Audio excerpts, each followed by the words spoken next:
On each record, we've tried to cover a lot of territory because everybody just kind of puts their bits in, and that's true too. And we go from, you know, on each record there's either something that's very sort of the big pop song to the that's a very strange track song, and so we cover a lot of territory. We don't make an album the big concept. It's actually quite interesting in a way releasing a record now, because the music climate, I think, probably changed, as you could tell me more about it than I can even say to you, but when you started, there's no actually guarantee of positioning anymore. You know, when you were like the biggest band for MTV for a while there in the States, and there was like, there was a guarantee that if you released something it was going to go top of the charts.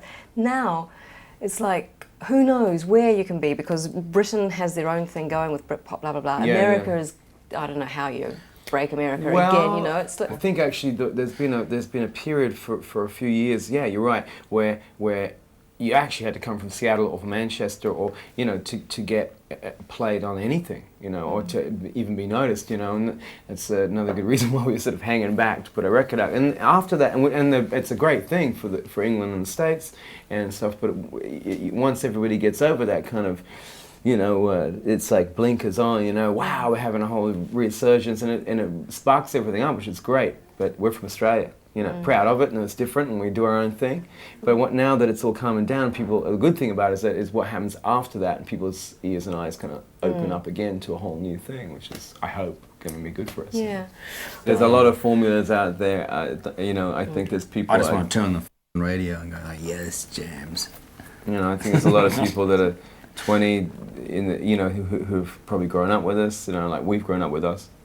Who hopefully are going to like this record. I think there's people out here who the last time we made a record were probably 10 years old, and you know, it's weird, and so we're a brand new thing to them, and I'd love them to check it out, steal it, borrow it, whatever, you know. James, my oldest son, for a long time, you know, in INXS wasn't sort of probably one of the choices of bands. He's a sort of punk kind of guy, you know. But now, I mean, he looks at us as like one of his, you know, icons in a sense, and I think it's really cool. And so does his friends. I mean, when we went and saw Smashing Pumpkins together, I took him and a whole bunch of his friends, you know, and there was my son floating across the mosh pit, you know, the front, and they played to an INXS song.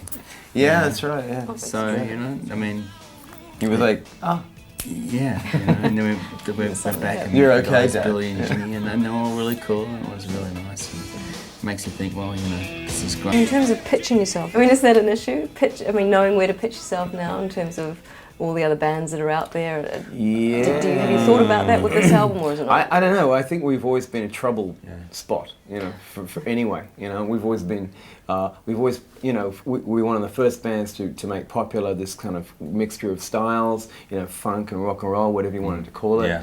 It was hard to pigeonhole. Yeah. So, and you pay the price for it in some ways, and it's great in other ways, you know. So we've never been too caught up in it, you know. Traditionally, we don't really get influenced by what's going on around us, because we just know that, you know, we are an influential band rather than an influenced band, and our influences are, you know, date back a long way to R&B and sort of funk. So, you know, we can sort of pick up little bits and pieces that might, you know, even subconsciously change a few licks here and there, but ultimately we just, you know, we just be INXS. I wanted to ask you about whether the kind of tabloid exploitation that you'd kind of suffered over the last year and a half had kind of affected the way this album came together, and perhaps the rest of the band, whether there was a kind of a, because you had so much else to contend with here, whether that affected what you were doing as a musician. It's strange. Yeah, I mean, of course it does. I mean, you know, I hope it does, otherwise I must be dead. As an artist, you just gotta, you know, or whatever pretentious word I want to slap onto it, you gotta be picking stuff up, whether you like it or not. But you want to make it universal. As far as putting it onto the record, I don't want to make it sort of, you know, poor me, or, you know, I have to make it universal, you know, lyrically, you know, so people get something, everybody gets something out of it, hopefully.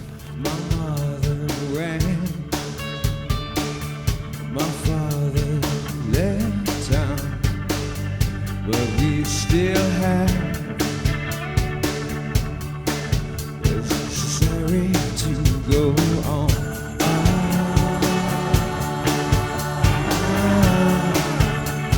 Flesh and blood,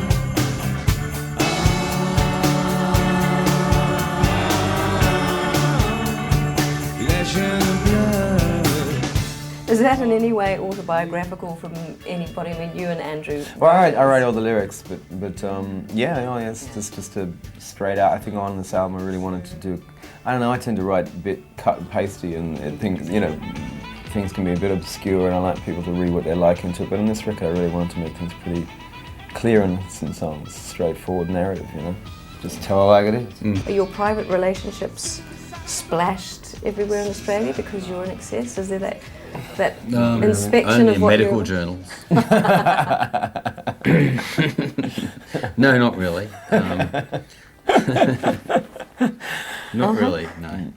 No, you know, it's not as bad. I mean, in England's the only place it's like this, really, compared to anywhere in the world. To be honest, I don't really think Australians care that much. It's only because they're told they should.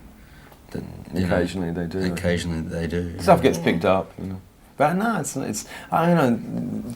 Hey, look, and look, in Australia, it's very much I think we've got a pretty healthy attitude about these things anyway, because this whole star system doesn't have much value in the first place. So it doesn't have, you don't have the mechanism to pull something down, so it doesn't make the news. And that's the way it kind of goes, and I think that's healthy. You know, I love it. I can walk around the street and do what I like, and it's like, get out.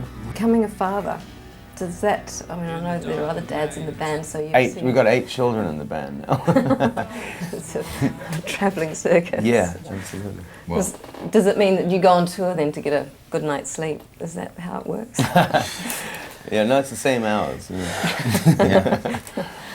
Yes, I don't know. Tim's got a 15-year-old son. You know, he's the professional here. Yeah, right. So you're the encyclopedia. And people come to what happened when this. I go on tour, so I don't have to hear screaming loud guitar all day, and drums and keyboards and trumpet and sax and all the things that my children are learning to play, because I already grew up with kids doing that. What about you, Michael? This is going to be a new experience for you leaving baby at home. Yeah, no, I'm not looking forward to that. Yeah, and you know, we'll catch up wherever we can, I guess. But yeah, I mean, I'm loving it, enjoying it very much. So. Being a dad. Yeah, it's great. Oh, well. It's hard, you know. It's much tougher to go to the Pizza Hut with 3 kids and their friends than it is to go down to the pub and get through a pub brawl, as far as you know. So it's, you know, you got to be a real man. But you know, I love it. It brings me a lot of joy. Okay, just one last question. Elegantly Wasted as a title. And I'm thinking, you know, obviously you're from Australia. Couldn't just wasted. I mean, isn't that more of an Aussie way of getting by? But Elegantly Wasted. No, I think it should have been called Bloody Wasted. Yeah, it's just having fun with words. Bloody well wasted. Yeah. Yeah, we're just having fun. Okay. It's about me. Oh, perfect.